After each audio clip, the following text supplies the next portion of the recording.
Good morning, everyone. It is Friday, January 27th. It's a fun day. It's a Friday. Fridays are always good. And I always talk about the days of the week. So when it's Friday and Thursday, I get particularly excited and I really fill a lot of time just talking about the day. Doug has announced earlier that you guys should remember that he's out today. He's skiing. It's his birthday. He went on a little 3-day weekend. And I figured, what are we going to do instead without Doug here? Thought about arranging for a co-host and then kind of just didn't really do that. But thankfully, in the final few days, our friend Bianca, regular of the show, No Meat Athlete fan for a long time, we had talked about her coming on as the snack correspondent or something like that. I forget what it was. But it worked out that this Friday is her first time. So she's going to join me.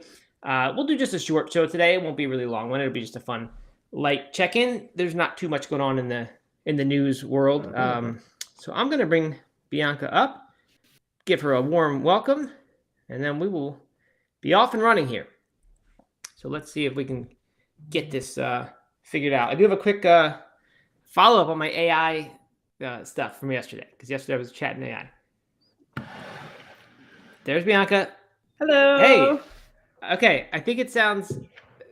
I hear you. It also Can you sounds... hear me? Yep, but it's, for some reason, very loud and wind tunnel-ish. Oh. No, now it's good. Now it's great. Okay, good. Yeah, Awesome. I think it's good. Okay. Yeah, so how's it going? Thanks for joining us. Thanks for having me. I don't have a fun dance prepared like Doug, so sorry. I don't have a ukulele. You know what? I think that's a good thing. I think we need to get rid of the fun dances. They're going downhill very quickly.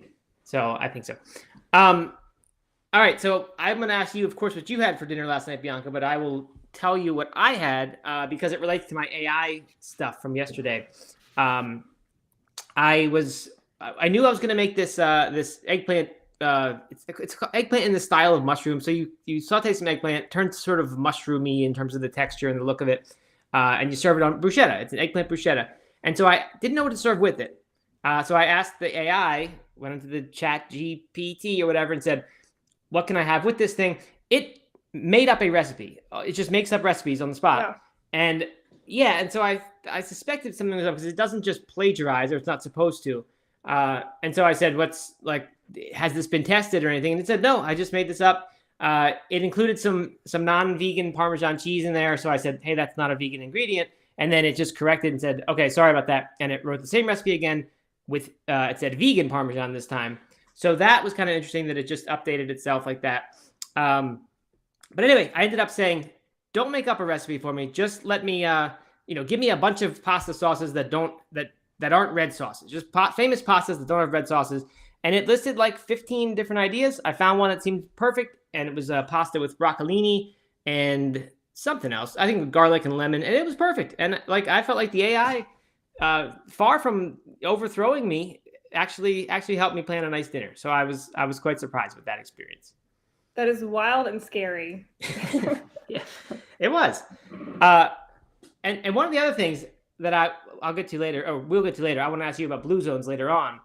I was just curious. I said to the thing, what are some of the longest lived populations in the world that aren't in the blue zones, that aren't the blue zones? I just wanted to see what else there was.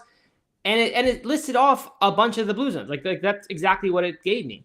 And then I realized there's a problem with it, is like, it gives you answers very confidently as if they're 100% correct. And it doesn't say like, this might not be right, or this ingredient might not be vegan in the case of Parmesan cheese. It sort of confidently throws answers at you, and you can just trust it or not. So I don't know. I'm a little concerned about that. But anyway. I'm concerned about all of it. It's taken over the world, and we're all going to be out of jobs. And yeah. That's probably true. But maybe we'll have a universal basic income or something that'll keep everyone afloat.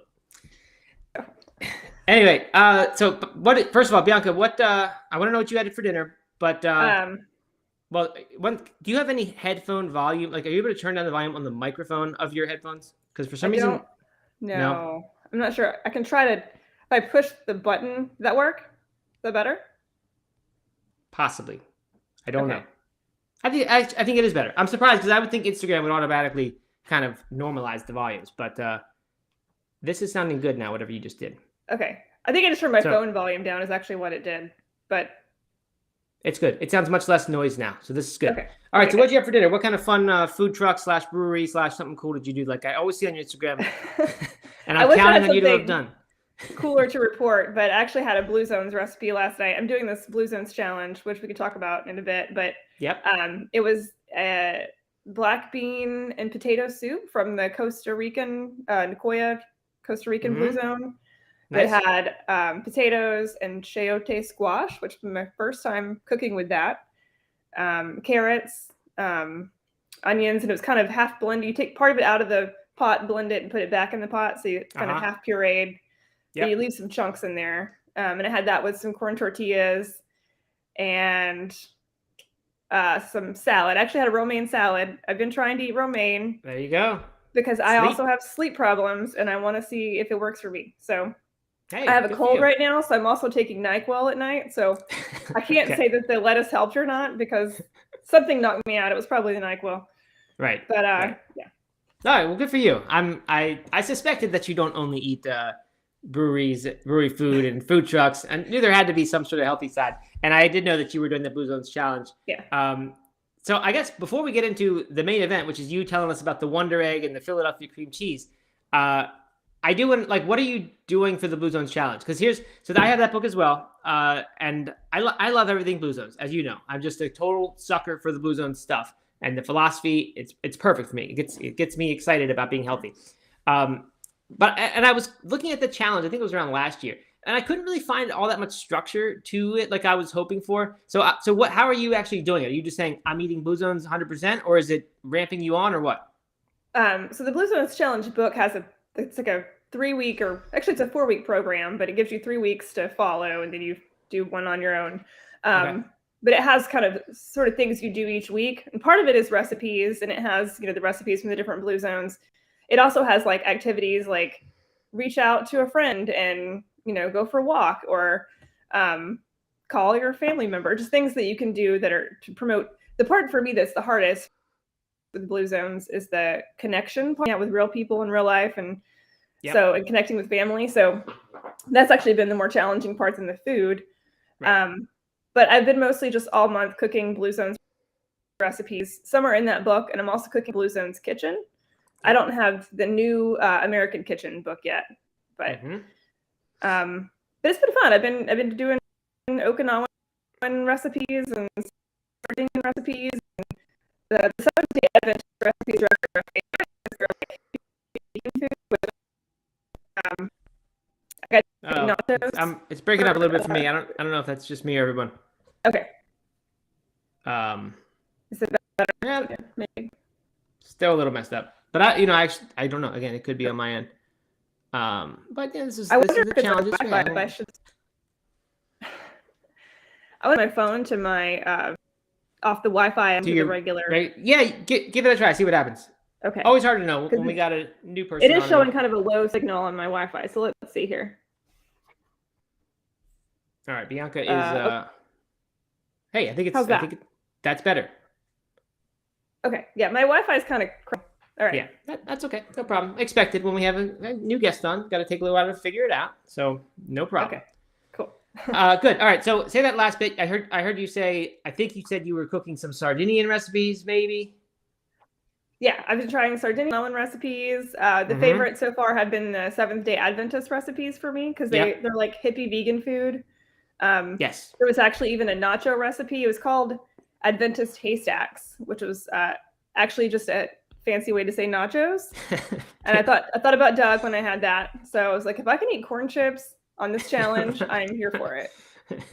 Yeah, there are a few recipes that always kind of baffle me from the American Kitchen has like a like buffalo cauliflower dish, and you literally like just fry cauliflower and you deep fry it in a whole pot of oil, and I'm like, it doesn't seem like a Blue Zones recipe, but I don't know. I guess you gotta live a little bit sometimes even in the Blue Zones. Yeah. That Blue Zones kitchen book has a really great in the section you're talking about, the Loma Linda Seventh-day Adventist section. The bowls recipe, there's like a three-way bowls, and you can do I think we did the Asian one, and that has become like a staple meal for us. Like when we need to go back and eat healthy food after eating a bunch of junk for a whole weekend or whatever, we just make the giant spinach and farro and tofu and peanut sauce bowl, and it's just so good. I made one of those. I didn't make that one, but I made it was called the Hearty Kale and Barley Bowl. And it was like barley, kale, carrots, and white beans, which sounds normal. It had a little vinaigrette topping, but then it's topped with pickles, black olives, and dates. Wow. It was weird, but it was good. That's it. But I was like if I see a weird flavor combo, I have to try it. But it was actually really good. It was like sweet and tangy and salty. It was good. Wow, interesting. Well, very good. I'm glad to hear it. I'm not surprised that you like trying weird flavor combos, because your Instagram feed is one of my favorites. I'm honestly not on Instagram all that much, but I always do like your food. You always post food that I wish I was eating, and I feel like you have this life that I wish I lived, just going out to breweries. I mean, I know it's not always breweries, but it just looks like you're always eating outside meals and having a great time. So I'm jealous of that. Anyway, let's get into the reason you decided to come on, and maybe this will be a recurring segment if it turns out that you want it to be, where you can be our. I forget what we said. What did we build this as, that you'd come on and we needed did we say a junk food thing? Because I don't think you eat junk food correspondent. Okay, all right. Because I don't really think you eat junk food. I think you eat good looking, interesting food. But anyway, so yeah, the main headline for me is this Wonder Egg, which we talked about on the show. The first day I had heard about it, and then like the next day you had it and had gotten it. Was that at Whole Foods, or where'd you get it? Yes, I found it at Whole Foods. Okay. And I've got the package here, Wonder Eggs. There it is. And they're not cheap. This was $8. I'll pull it out so you can see. I've already eaten 2 of them. I've got one to show y'all, but there were 6 halves for $8. So not great price wise, but it's a small company, and I think actually I posted about it, and they commented on my post, and they mentioned that they're a small company and they hope to lower the price eventually. It's just they've just put this product out, and it's a woman-owned business, and so I feel good. Yep. Comes with a little package of black salt, which makes things taste like eggs. Right. I've never had it, but I've always I love black salt. I'm really into Indian cooking, so I use it a lot for that. But it really does taste and smell just like eggs. It's like a sulfur kind of smell, right? Yeah, it's sulfury. I pulled one out just to show y'all. It looks just like it does. A sliced in half hard-boiled egg. And they're really, I mean, to me, this really I mean, I know you and Doug both were saying that you weren't into this idea. No, not at all. But I'm so glad that you are. I was a huge fan of eggs. And actually, when I went vegan, to me, it was harder to give up eggs than it was cheese. I loved eggs. And I went vegan in 2004, and there weren't a lot of good cheese options, but we had some. We had vegan gross, but we had it. We had tofurkey slices. They weren't great, but we had those. But there was nothing back then to replace eggs. I mean, you could do a tofu scramble. The good egg products have come out, more recently, Just Egg, and now this. Yep. So this really did fill a hole in my little vegan heart. But the outside of this is like, it's kind of like gelatinous. You can see it's kind of like a. Yep. And it really nails the texture, and then the inside is kind of. It's really the same texture as a yolk. As a yolk, okay. Wow. And I don't know if it tastes like eggs without the black salt, but once you put the black salt on it, it just nails it. It's great. What? And so what does it taste like without the black salt? Does it taste like anything, or is it just I haven't tried it without the black salt yet. Oh, okay. You haven't even tried it. All right. Just because I only got 6 of them, so I'm like, I want each of these to be a magical experience. But they're great on their own. I actually put one on a bowl of ramen the other night too. I made some ramen with tofu and vegetables and stuff. Mm-hmm. And I put a little egg on top, because you always see ramen served that way when you go out to ramen places. But right. Yeah. Very nice. Good. Yeah. All right, cool. I'm excited to hear that you actually think it's pretty good. And I had no idea you've been vegan since 2004. Is that what you said? That's a really long time. I don't think anybody was vegan back then. It's been 18 years. Yeah, definitely harder back then than it is now. Yes, I can understand that. Even when I started being vegetarian in 2009 and vegan in 2011, it was so different for sure. A lot of Tofurkey brand, those types of brands were making all the substitutes, and none of it was all that good back then. Mr. Jeffrey is saying that I am delayed again. I apologize for that. I'm not sure why that would be happening. It does not seem to affect the podcast for anyone who, just cannot stand that and needs to go listen to it in a different form. And it probably doesn't affect YouTube either. So if you head over to YouTube, you can always catch it if it's a bad day for the tech. But I apologize that it is. I hate when that happens. So anyway, that's Wonder Egg. Sounds like to me that it's about $1.33 per egg, maybe? No, per half an egg. For half an egg, yeah. Right. So double that. So $2.67 per egg. I don't know what the avian flu has done to normal regular egg prices, but I have a feeling they're not quite that expensive. It's probably not a good alternative for if you're trying to save money. It's not. That's not it. But no, but that's probably not the reason most people are going vegan with their foods. To save money. It can save you money, but that's not usually the main motivation. Okay, so that's at Whole Foods. I don't actually know if it's in every Whole Foods, but I think it's probably in many of them. It appears to me that it is. And I know you got another product, which I don't think is from Whole Foods, but on the Whole Foods topic, I saw, did you hear that, the Whole Foods sushi, have you had that yet? I have not. I was never a fan of fish. Okay. So I'm not super excited about it. I'll try it. I'll try anything once. Right. So I'm sure when it comes out, I will. If it may already be out. I'm not sure, but it's apparently in like the main Whole Foods stores. I don't know what the main ones are, but apparently like the core Whole Foods stores it is in, and it's vegan fish. I did read today that cultivated vegan fish or cultivated fish that is they're expecting that to hit the market late this year, pending FDA approval. But we were just talking about how all these cultivated meats we're hearing about, we don't ever hear about cultivated seafood, but it's happening just like the rest. So that's kind of interesting. Okay, you teased it a second ago. You held it up. The big reveal. People have been wondering about this. The Philadelphia cream cheese. There it is. The backstory on that one is Doug and I saw the article. It's more expensive than the regular Philadelphia cream cheese. And we said, who are they making this for? Because there are already plenty of vegan cream cheeses. It's not like you can't get vegan cream cheese and they're, now we're all going to flock to that. But people wrote in angrily and said, you guys are missing the point. Philadelphia cream cheese is a distinct flavor. It's its own thing. And it says it's better than any for some people. So what was your experience, Bianca? I think it's really good. I would call myself a bit of a vegan cream cheese expert. Okay. Because that's why you're here. Before every lunch, I have a bagel with cream cheese. I've tried bagels with nut butter, hummus. Doesn't do it for me. I need cream cheese. Okay. And so I've probably had every vegan cream cheese on the market. There's some newer ones that are like the animal-based or animal-free way that I haven't tried yet. But I would say this, in terms of comparing the other ones, this is probably my favorite. It's similar to Violife. I know you mentioned before that Violife was too coconutty for you. It doesn't have a coconut flavor, but the ingredients, I think Whole Health Food Experience actually mentioned this a second ago in the comments, but the ingredients are very similar to Violife. It's coconut oil, potato starch, fava bean protein. So it's similar. The texture, though, I feel like nails cream cheese a little better than the Violife does. The Violife, to me, when you spread it on a hot bagel, it kind of like just melts into the bagel. This kind of maintains its form a little bit better. Right. That is true of the Violife. It kind of acts like butter would. It melts in. Okay.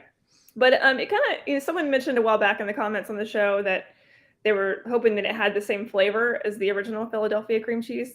Mm-hmm.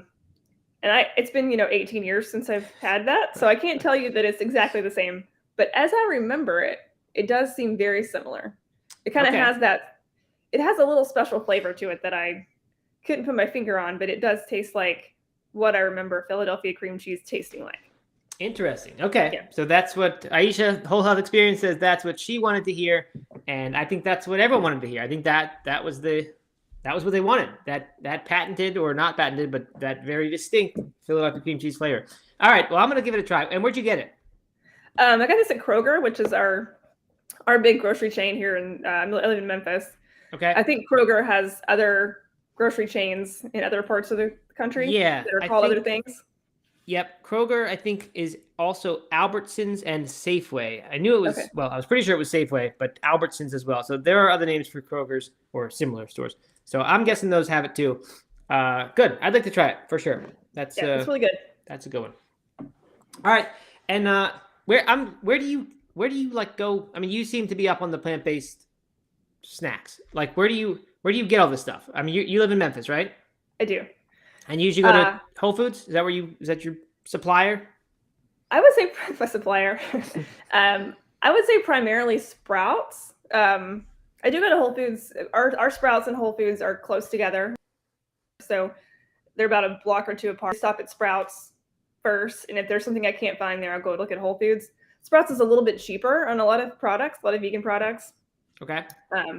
And they pretty much have a similar selection to Whole Foods, but I don't know if I've ever been to a Sprouts. Maybe I have. Apparently, we have one in Charlotte. I didn't know that.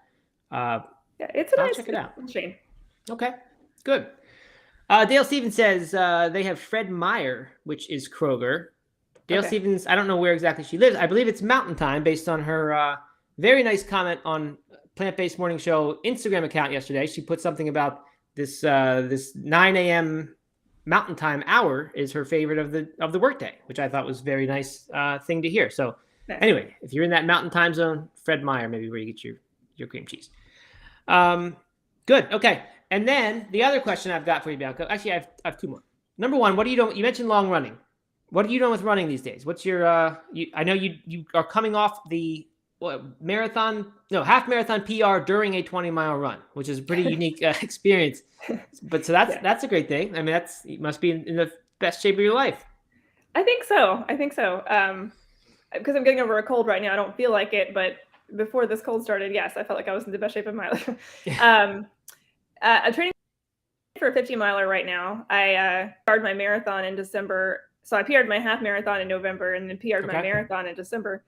I'm signed up for a 50-miler in May in Oklahoma, which is a place I've only been once in my life. I just picked a random 50-miler in the middle of the country, and I'm going to drive there and run it. And I'm doing Doug's 50-mile from the No Meat Athlete roadmap. Okay. So that'll be your first ultra or your first 50-miler? My first 50-miler. I've done 3 50Ks, but never a 50-miler. So wow, it's good. Yeah, that's fun. That's a fun jump from 50K to 50-mile. I mean, it's a different ball game, but it's not necessarily harder. It's just a totally different style of running. You know, it's a lot of running. Yeah, it is that. It is that. A lot of slow running and sometimes walking, but I like it. That's a good distance of a race. Not quite as soul crushing as the 100. It's like you can. I don't know. You're never too far from the finish line, even when you're. Well, I guess you are. I do want to do 100 someday, but I'm going to kind of work my way up. I want to work my way up there, 50, then maybe and then a 100-miler one day. Good for you. So. That's amazing. Every now and then I think about another 100, and I don't know if I have it in me or not, but we'll see.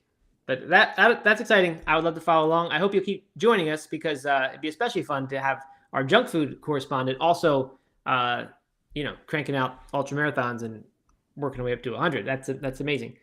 So how do you then balance this? Again, I don't really think what you eat is junk food. You eat really good food, and that sometimes that means you're gonna have stuff that's fake vegan cheese or vegan meats and you're always getting the vegan meats, which I love to see. How do you do you have a strategy that says this is how I keep things healthy and stay healthy and do things, or is it do that hard and then go do Blue Zones Challenge for a few months, or what? I mean, how do you balance things? Well, I'm not trying to do a commercial for No Meat Athlete products, but 80/20 please do. That'd be fantastic if you could do that. 80/20 plans. It's really helped me because before Meat Athlete in the podcast, I really was a junk food vegan. I mean, I was a vegan for quite a while before I discovered the podcast, but I really was not concerned with health. I went vegan for ethical reasons and I love junk food. I love it. But as I've gotten older, I realized that I really have to eat healthier.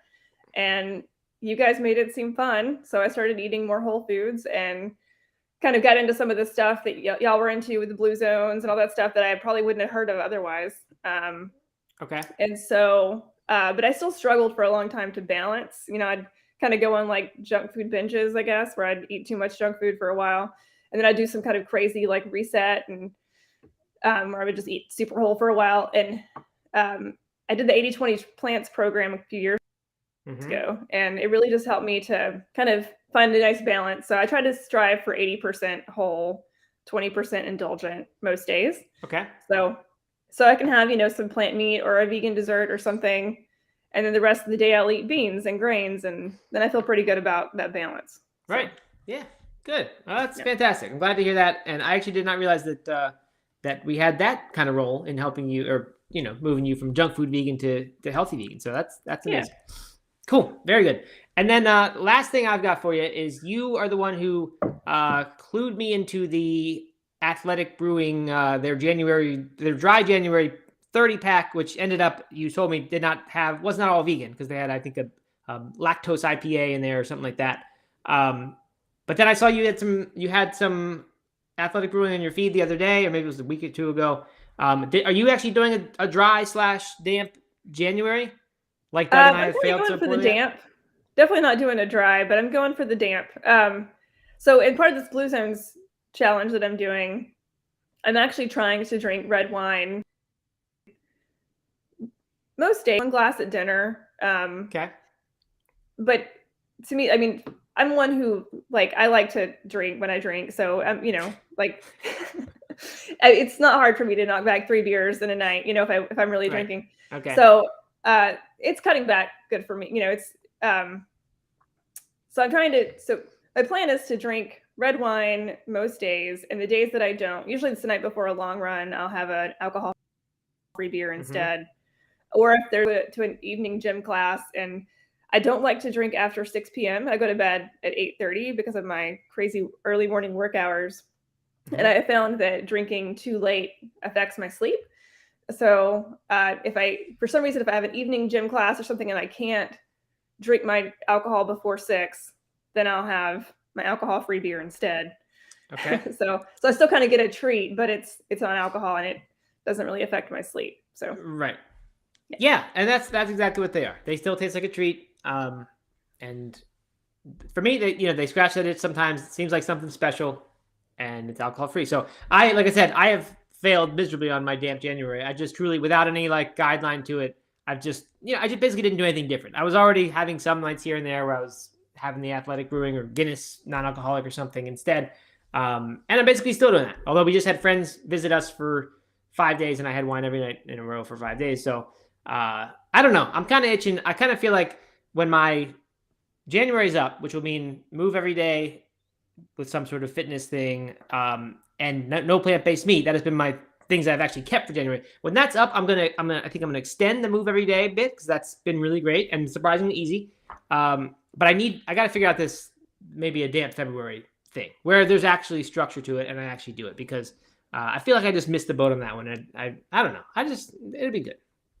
You could do just your alcohol-free beers on your weekdays, and then on weekends have that would be an easy way to structure it. That would be very good. Thursday night's always the tough one though. I get to Thursday night, and you know me, that's my weekend. For me, I'm thinking this is the weekend has begun now. Yeah. So anyway, we'll see. But I will figure that out. Helen DeGenero, our contact at Athletic Brewing, who's been hooking us up, she sent me some of a bunch for January, and they went to my dad's house in North Carolina. She can't ship to South Carolina, or they can't. So I have not even gotten my hands on those yet, but I'm gonna make an effort to do that, and then I think I'll be set up for success as we head into a new month. We'll see. So anyway, anything else, Bianca, that you want to say to the nice people? I mean, thank you for doing this, by the way, because we would have had no show today. This was fun. I mean, have you done live type stuff before, or presenting in front of people before? I've never done an Instagram live. I have a cookbook that came out in 2012, and so I did a number of cooking demos at Veg Fest and stuff. Okay. And that's really the extent of that. That's the extent of my public speaking experience. Okay. But you're a natural at it. You don't not nervous or anything. What I didn't know about this cookbook. What's the cookbook name? Can we find it? Can I get it on Amazon? Yeah, it came out in 2012, so it's kind of old, but it's called Cook and Crunk, Eating Vegan in the Dirty South. And it's just a collection. Okay. I know this book somehow, but I don't know if I knew it because someone said a long time ago to me, "Hey, Bianca's a No Meat Athlete fan, and she wrote this," or if I've come across it otherwise. But I would have recognized your name. I have no idea. Okay. I actually Continue. think we were at a Veg Fest together years ago. I didn't know, I wasn't even a No Meat Athlete listener yet, but I remember seeing a No Meat Athlete booth at a Veg Fest that I presented at. So I think Wow. we've actually Okay. done some Veg Fest together before I even knew who you guys were. Okay. So, yeah. Well, should I get it? Is it still relevant? Like, is it going to be good, or is it going to be all tofuti stuff in it? I mean, it is dated. It's from 2012. I will say that my style of cooking has changed a bit. Like, there's definitely a few deep fried recipes in there. That's okay. It's Southern food that I grew up eating. So you can tell. I mean, like, I'd love to update it at some point because you can tell from reading it that it was a different time in the vegan world. Right. Definitely. But I think so. I think it's still, and the recipes are adaptable. I don't call for a lot of vegan products, but there are a couple that I do call for, things like the smart bacon, and the stuff that there's better versions of out there now. Right. But so we could just update that ourselves when we make it, right? Yeah. Okay. So did you self-publish or did you have a publisher? I have a publisher. Okay. Yeah. Yeah. It's so the Summertown, Tennessee, the hippie farm that published. They did one of Miyoko's books and her first book, and yeah, they used to be at the Veg Fest all the time, and they'd have 30 or 50 books there. I think Ellen Jaffe Jones maybe was one of their authors, perhaps. Yeah, Ellen and I did several Veg Fests together. Okay. That's awesome. Wow, funny. I can't believe if I knew this, I totally forgot it. So I am mind blown. Anyway, if you want to support Bianca, get it. Cooking Crunk, Eating Vegan in the Dirty South. Yeah, I mean, I'm gonna get one, and if it's not good, I'm just gonna trash it one day. Don't trash it on the podcast like you did that one book. No, I didn't. That was totally unfair. That was not. I'm still waiting for the review of that book. I know you said you got it. You're gonna review it. I got it, and I looked through it, and I just haven't ever cooked anything from it. It's a fine book. I mean, there's nothing wrong with it at all. I don't know what it was that day. I just somehow assumed it was going to be bad, so I felt bad about that one. Mr. Jeffrey asks what I do for a living. I'm a journalist. Yes. I write a morning news column for a daily newspaper in Memphis. So I didn't know that either. It's kind of. I thought you were like a therapist or something, like a physical therapist. I don't know. I thought that's why you work these different hours. Okay. No, I'm a writer. Can we find your column online, or you don't want to reveal that much? Sure. The paper is called the Daily Memphian, and the column that I write is called The Early Word. And it's kind of just like I sum up the day's news, like every 24 hours worth of news, and it's like sort of tongue in cheek and where I can. If it's serious news, I can't do that. But it sounds remarkably like what we do every day at 11 a.m. Eastern time. Yeah, I actually love it when you guys tear apart headlines, because I see so many badly written headlines out there. Not in our paper, but just from reading. I read things like. I mean, I'm always looking for things like that when I'm reading. Right. Good. Amazing. I didn't know this either. I'm learning all about Bianca today. This is cool for me. Good. All right. Well, yeah, everyone, please check out the Daily Memphian, The Early Word by Bianca Phillips. Check out Cooking Crunk, Eating Vegan in the Dirty South. And I'm going to be in Nashville a bunch. That's not near Memphis, though, is it? It's about 3 hours from here. 3? Yeah. It's actually a very vegan-friendly city. There's quite a bit of good stuff to eat in Nashville. So. Okay, I have not been in several years, but now my son's on a new soccer team, and there's a lot of Nashville. A couple of Nashville weekends. So maybe somehow we can arrange an in-person meetup. That'd be fun. Yeah, that'd be awesome. Cool. All right. Well, Bianca, thank you so much for joining us. You saved the show today. I'd love to have you back on anytime that you're up for. I'll eat some more junk food, and I'll let you know how it is. That's exactly what we need. All right. Well, thank you so much. Everyone have a great weekend. We'll be back on Monday. Doug will be back from his ski trip. We'll hear how that went. And that's it. That's all I got. So have a good weekend. We'll see you then. Bye. Goodbye. Oh, hey, one more thing. Leave a comment on the post. You can win a copy of the No Meat Athlete or the Plant-Based Athlete. Leave a comment on this post. Share it in your story. You get an extra entry.